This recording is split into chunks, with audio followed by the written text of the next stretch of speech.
शासक थे भोपाल सिंह को राज प्रमुख बनाया गया था। अब उदयपुर प्रजामंडल को याद कीजिए आप। उदयपुर प्रजामंडल बना था 24 अप्रैल 1938 को। किसके नेतृत्व में? माणिकलाल वर्मा जी उदयपुर से संबंधित थे। तो यहाँ के प्रधानमंत्री कौन बन जाएंगे? माणिकलाल वर्मा जी ही बन जाएंगे। तो उदयपुर से ही तीनों चीज कनेक्ट कर रखनी है। चलिए यहाँ पर एक क्वेश्चन और जो आपका आता है, ठीक है, यहाँ पर आता है कि रियासतों की टोटल आय का आता है। तो तीसरा चरण जो बना था, इस रियासत की टोटल जो वार्षिक आय थी वो थी 3.16 करोड़। चलिए वार्षिक आय याद रखने क्वेश्चन आता है, उदयपुर की वार्षिक आय कितनी थी? 3.16 करोड़ थी। तो राइट आंसर आपका जवाहरलाल नेहरू जी। दूसरा है कि राजस्थान के पश्चात स्वतंत्र राजस्थान के पहले और एकमात्र जो प्रधानमंत्री बने थे, कौन बने थे? और वो बने थे हीरालाल शास्त्री जी।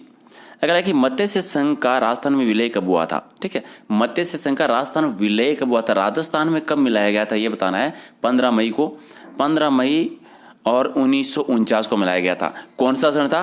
5वां चरण था। ठीक है, 5वें चरण में अगर आपको याद है चौथा चरण हुआ था। चौथे चरण में राजस्थान का, जिसको विशाल राजस्थान बनाते 4 बड़ी बड़ी रियासतें थी, उसे मत्स्य संघ का विलय कर दिया गया था। तो ये 5वां चरण आया था। 5वें चरण का नाम था संयुक्त वरीयता राजस्थान। संयुक्त वरीयता राजस्थान 15 मई 1949 को बना था, अगर आपको याद है। ठीक है, किस समिति के? शंकराराव देव समिति का गठन किया गया था उस टाइम पर, अगर आपको याद है। तो राइट आंसर का सी। अगला 5 जनवरी 1949 को भारत सरकार ने सिरोही का प्रशासन किसको सौंपा था? सिरोही का प्रशासन बम्बई सरकार को। पहले बम्बई में मिलाने का प्लान था सिरोही को, और बाद में राजस्थान में मिलाया गया था। तो राइट आंसर आपका 1 नंबर।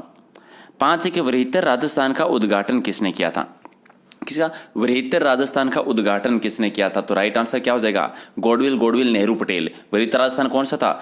चौथा चरण था। चौथा चरण हुआ था 30 मार्च 1949 को। 30 मार्च 1949 को गॉडविल नेहरू पटेल, यानी चौथा था पटेल जी। तो सरदार वल्लभ भाई पटेल जी ने उद्घाटन किया था। चलिए क्लियर है।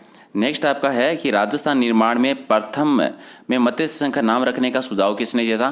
पहला संघ था मत्स्य संघ, पहला ही चरण बना था, और इसका नाम रखने का सुझाव दिया था के.एम. मुंशी ने। किसने दिया था? के.एम. मुंशी ने दिया था। यहाँ पर 2 चीजें कवर करनी है।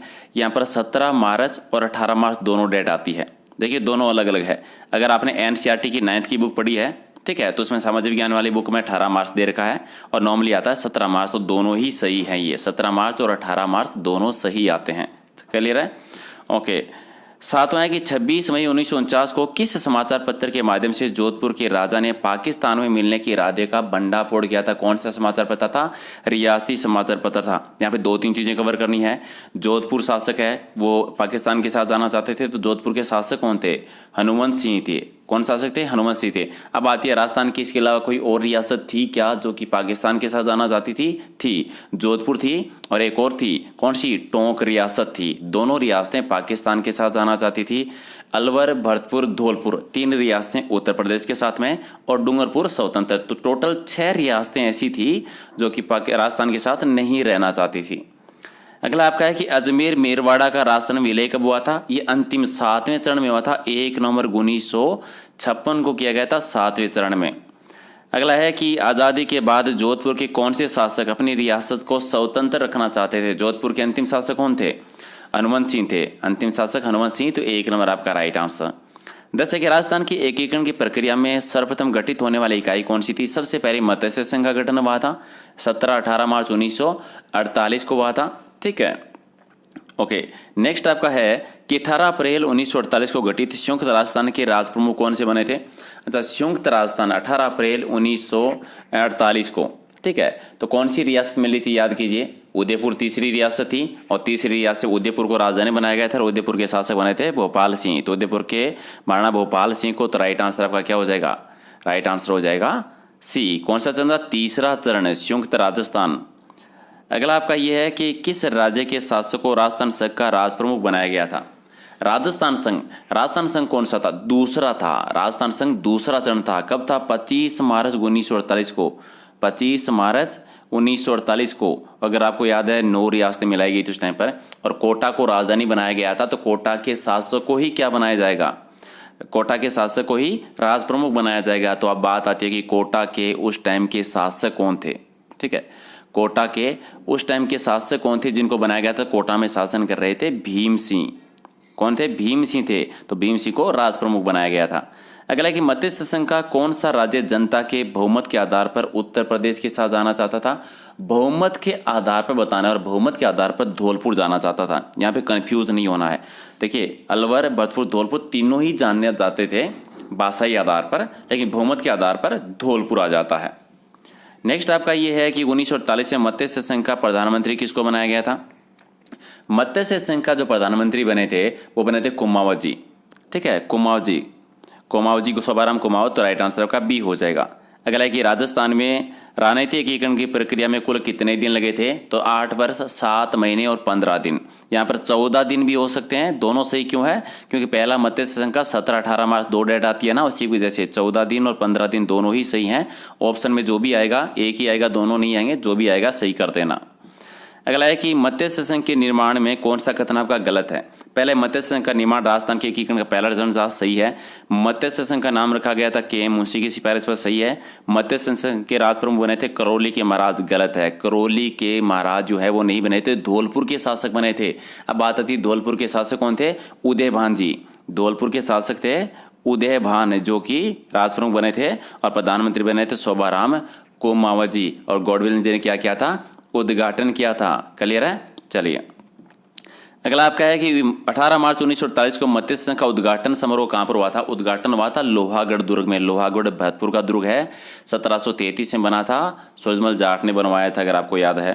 अगला है कि राजस्थान के एकीकरण के राजस्थान में अंतिम महाराज प्रमुख कौन रहे थे? राजस्थान के अंतिम महाराज प्रमुख रहे थे, उनका नाम क्या था? ठीक है, तो 18 का राइट। अंतिम महाराज प्रमुख थे भोपाल सिंह। ठीक है, अंतिम महाराज प्रमुख थे भोपाल सिंह थे, राज प्रमुख नहीं है, महाराज प्रमुख है, तो कंफ्यूज मत हो जाना। उदयपुर रियासत का राजस्थान विलय कब हुआ था? तीसरे चरण में हुआ था। तीसरा चरण था संयुक्त राजस्थान, यह हुआ था 18 अप्रैल 1949 को। 18 अप्रैल 1948 सॉरी 18 अप्रैल 1948 को हुआ था। अगला है कि राजस्थान की क्षेत्रफल की दृष्टि से सबसे बड़ी रियासत कौन सी? क्षेत्रफल की दृष्टि से सबसे बड़ी रियासत आती थी जोधपुर। यहां पर सारे क्वेश्चन याद रखो। क्षेत्रफल की दृष्टि से सबसे बड़ी जोधपुर, सबसे छोटी शाहपुरा आ जाती। जनसंख्या की दृष्टि से सबसे बड़ी जयपुर, सबसे छोटी शाहपुरा, सबसे प्राचीन मेवाड़, सबसे नवीनतम झालावाड़ थी। ठीक है, अगला है कि शंकरराव देव कमेटी की सिफारिश पर कौन सा संघ बना था? शंकरराव देव कमेटी की सिफारिश बना था संयुक्त वृहत्तर राजस्थान। अच्छा, ये संयुक्त वृहत्तर राजस्थान कौन सा था? इसमें मत्स्य संघ को मिलाया गया था, अगर आपको याद है। अगला कि मत्स्य संघ की राजधानी कौन सी रही थी? मत्स्य संघ की राजधानी बनाई गई थी अलवर को बनाया गया था। किसको? अलवर को, एक आपका सही है। अगला है कि राज प्रमुख का पद है वो राज्यपाल का पद नाम कब किया गया था? 1956 में। राज प्रमुख का खत्म हो गया था मान सिंह जी, और राज्यपाल का पद बना था। अगला है कि वृहत्तर राजस्थान के प्रधानमंत्री कौन बने थे? वृहत्तर राजस्थान के प्रधानमंत्री किसको बनाया गया था? ये बने थे शास्त्री जी। कौन? हीरालाल शास्त्री जी, एक आपका सही है। अगला कि ऐसी कौन सी रियासत थी जिसे तोप की सलामी का अधिकार नहीं था? दो ही थी, शाहपुरा और किशनगढ़, इनको नहीं था, तो राइट आंसर आपका डी हो जाएगा। नेक्स्ट है कि संयुक्त राजस्थान के प्रधानमंत्री कौन बने थे? संयुक्त राजस्थान के प्रधानमंत्री किसको बनाया गया था? अभी पढ़ा था संयुक्त राजस्थान तीसरा चरण 18 अप्रैल 1948 उदयपुर को मिलाया गया था। उदयपुर के शासक भोपाल सिंह राजप्रमुख बने थे, तो उदयपुर के माणिकलाल वर्मा जी को क्या बनाया गया था? प्रधानमंत्री बनाया गया था। 3.16 करोड़ रुपए आई थी। राजस्थान संभाग के किस राज्य के नरेश को सबसे पहले भारत में सम्मिलित पत्र पर हस्ताक्षर करवाए गए थे? राजस्थान के सबसे पहले आए थे बीकानेर के, और सबसे लास्ट में आए थे धौलपुर के। सबसे पहले सिग्नेचर किया था बीकानेर के शासक ने। अगला है कि राजस्थान के एकीकरण की प्रक्रिया के दौरान राज्य की राजधानी के मुद्दे पर सुलझाने के लिए किसकी अध्यक्षता में एक समिति का गठन किया गया था? ये BR पटेल की अध्यक्षता में। देखिए, एक तो समिति बनी थी, गठन किया गया था मुद्दा समझाने के लिए, BR पटेल के आधार पर बनाया गया था, तो राइट आंसर आपका डी हो जाएगा। अगला है कि विशाल राजस्थान राज्य की स्थापना के समय इसकी राजधानी कौन थी? विशाल राजस्थान की स्थापना जो हुई थी उस टाइम पर इसकी राजधानी किसको बनाया गया था? जयपुर को बनाया गया था। चौथे चरण की बात है, तो जयपुर को राजधानी बनाया गया था, एक आपका सही है। मत्स्य संघ का प्रधानमंत्री किसको नियुक्त किया गया था 18 मार्च 1948? तो शोभाराम जी बने थे, शोभाराम कुमावत जी। ठीक है, दूसरे को ओसावा जी बने थे, तो बी आपका राइट आंसर। अगला है कि दो क्षेत्रों के विलय के साथ 1956 में राजस्थान का एकीकरण पूर्ण हुआ था। 1 नवंबर 1956 9:40 पर 2 क्षेत्र कौन कौन से थे? एक तो अबू दिलवाड़ा तहसील थी, अबू दिलवाड़ा, और एक अजमेर था। अबू दिलवाड़ा का समझिए, देखिए अबू दिलवाड़ा आती है सिरोही में, सिरोही का विलय हुआ था छठे चरण में, लेकिन जब छठे चरण में सिरोही का विलय हुआ था अबू दिलवाड़ा को बम्बई में मिला दिया गया था, लेकिन जब 7वां चरण हुआ तो वापस अबू दिलवाड़ा को राजस्थान में विलय कर दिया गया था। क्लियर है? अगला आपका है कि राजस्थान की किस रियासत को पंडित जवाहरलाल नेहरू ने विश्व का 8वां स्तरीय और सबसे पिछड़ी रियासत जैसलमेर रियासत एक आपका सही है। अगला है कि राजस्थान की एकीकरण प्रक्रिया के समय मत्स्य संघ की वार्षिक आय कितनी थी टोटल उस टाइम पर? और मत्स्य संघ की वार्षिक आय थी 184 लाख रुपए, 184 लाख एक आपका सही है। अगला है कि रियासतों से संबंधित समस्याओं के समाधान के लिए रियासती विभाग की स्थापना कब हुई थी? 5 जुलाई 1947 को इसकी स्थापना हुई थी। कब हुई थी? रियासती विभाग की स्थापना हुई थी 5 जुलाई 1947, याद रखिएगा। क्लियर है? पीपी मेनन जी, सरदार पटेल जी, अगर आपको याद है। अगला है कि किस समिति की सिफारिश के आधार पर शेष बचा हुआ भूभाग यानी अजमेर और आबू को राजस्थान में मिलाया गया था? फैजल अली समिति की सिफारिश पर। फैजल अली समिति कह दीजिए और राज्य पुनर्गठन आयोग कह दीजिए, क्योंकि राज्य पुनर्गठन आयोग के अध्यक्ष थे फैजल जी, तो दोनों याद रखिए। अगर फैजल अली समिति नहीं है तो राज्य पुनर्गठन आयोग मिलेगा आपको, तो दोनों को गलत नहीं करना है। अगला है कि किस समिति की सिफारिश के आधार पर जयपुर को राजधानी बनाना निश्चित किया गया था? जयपुर को राजधानी बनाया गया था सत्यनारायण राव समिति के आधार पर, सत्यनारायण राव समिति के आधार पर बनाया गया था। अगला एक राजस्थान के एकीकरण के प्रथम चरण का नाम मत्स्य संघ किसने दिया था? यह मत्स्य संघ का नाम किसके सुझाव पर रखा गया था? के.एम. मुंशी की सिफारिश पर। अगला है कि जोधपुर के महाराजा जो अपने राज्य को स्वतंत्र अस्तित्व में रखना चाहते थे, नाम क्या था उनका? था हनुमंत सिंह। अभी हमने डिस्कस किया था ना, 6 रियासतें थी जो राजस्थान के साथ नहीं जाना चाहती थी। कौन सी? एक आपकी जोधपुर प्लस टोंक, दोनों पाकिस्तान के साथ जाना चाहती थी। डूंगरपुर है वो अलग रहना चाहती थी, और अलवर प्लस भरतपुर प्लस धौलपुर तीनों उत्तर प्रदेश के साथ जाना चाहती थी, और बहुमत के आधार पर धौलपुर जाना चाहती थी। तो टोटल 6 रियासतें हो गई है। चलिए अगला है कि निम्नलिखित में से किस शासक ने अपने विलय पत्र पर हस्ताक्षर करने से पूर्व कहा था कि मैं अपने डेथ वारंट पर सिग्नेचर कर रहा हूं? ये चंद्रवीर सिंह ने कहा था। और ये कहाँ के शासक थे? बांसवाड़ा के शासक थे। यहाँ पर 2-3 चीजें कवर करनी है। एक तो ये आता है कि ये किस विलय पत्र कौन से चरण में कहा था, तो आपको याद है बांसवाड़ा का विलय हुआ था दूसरे चरण में, जिसका नाम था राजस्थान संघ, जो 25 मार्च 1948 को बना था। उस टाइम पर इन्होंने कहा था।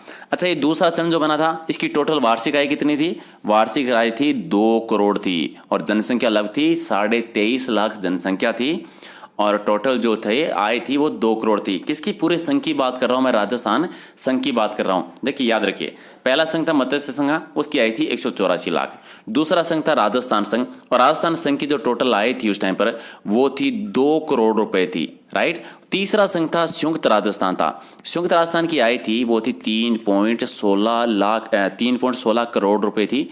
ये राजस्थान संघ की आती थी, ठीक है, रख लेंगे याद। चलिए तीनों को अलग अलग याद रखिए, क्योंकि यहीं से आपका एक इंपॉर्टेंट सा क्वेश्चन बन जाता है कि किस संघ की टोटल कितनी कितनी आय थी।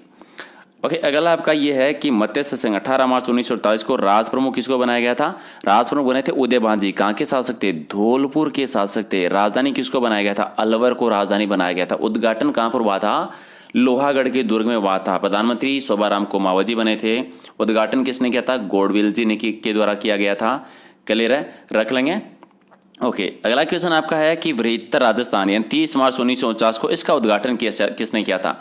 तो चौथा गॉडविल नेहरू पटेल, और चौथे का किया था सरदार पटेल जी ने किया था। ठीक है, अगर आपको याद है इसमें 4 बड़ी रियासतें मिली थी, जिसका नाम रखा गया था बृहत्तर राजस्थान रखा गया था। ठीक है, क्योंकि इसमें बीकानेर के शासक भी थे शार्दुल जी, जो पहले स्वतंत्र रखना चाहते थे, लेकिन बाद में इसमें नॉर्मली क्या है इसे मिला दिया गया था। तो बीकानेर भी था, जयपुर भी था, जोधपुर भी था, इसमें जैसलमेर भी आ जाता है। ठीक है, तो इन चारों को याद रखिए, एक साथ याद रखिएगा। ओके, इसके अलावा कोई भी क्वेश्चन को लेकर अगर आपका डाउट होता है तो याद रखना है। और एक चीज़ और है कि इसी में 30 मार्च को अगर आपको याद है राजस्थान दिवस मनाया गया था। ठीक है, इसी में राजस्थान दिवस मनाया गया था 30 मार्च को, तो वो भी याद रखिए। और इसका अध्यादेश जो जारी हुआ था ये हुआ था नॉर्मली 19 जुलाई को। उसके बाद में से ये निश्चित हो गया था। और इसी के बाद में बना था 5वां संयुक्त वरीयता राजस्थान, जिसमें जो वरीयता राजस्थान है इससे मत्स्य संघ का विलय हो गया था। मत्स्य संघ का विलय होने के बाद में किसकी सिफारिश पर हुआ था? शंकरराव देशमेती की सिफारिश पर विलय हुआ था। और इसी के बाद में बना था 5वां संयुक्त वरीयता राजस्थान। फिर छठा आ गया था राजस्थान संघ, जिस छठे में आपका सिरोही विलय हुआ था। और फिर 7वां अंतिम चरण, जिसमें अबू देलवाड़ा तहसील और अजमेर मेरवाड़ा को इसमें शामिल किया गया था। चलिए, और 7वें चरण की अगर बात करते हैं टोटल आय की, तो 7वें चरण की टोटल आय थी वो थी 1.53 करोड़ रुपए थी। ठीक है, क्योंकि वहाँ पर नॉर्मली जो जनसंख्या थी वो थी 1,28,000 जनसंख्या थी। और टोटल उसका 7वें चरण का जो बजट था, 7वें चरण जो विलय हुआ था, वो थी 1.53 यानी 1.53 करोड़ रुपए थी। चलिए बेटा जी, बाकी का ऑलमोस्ट इतने ही क्वेश्चन आपके होते हैं, सारे कवर हो गए हैं। कोई भी डाउट हो तो पूछ लेना। और अगर आपको वीडियो पसंद है तो लाइक कर दीजिएगा, शेयर कर दीजिएगा। फिर मिलते हैं अलग वीडियो में एक और कुछ नए की इंपॉर्टेंट क्वेश्चनों के साथ में। और आप भी नॉर्मली बताते रहिएगा, अगर किसी भी टॉपिक पर आपको क्वेश्चन चाहिए होते हैं तो कमेंट कर दिया करो, ताकि नेक्स्ट टाइम उसी टॉपिक पर हम क्वेश्चन ले सकें। PDF टेलीग्राम चैनल से ले लेना, और वीडियो के डिस्क्रिप्शन में आपको इंस्टाग्राम फेसबुक पेज का भी लिंक मिल जाएगा, तो वहाँ पर भी आप ज्वाइन कर सकते हैं। Thank you.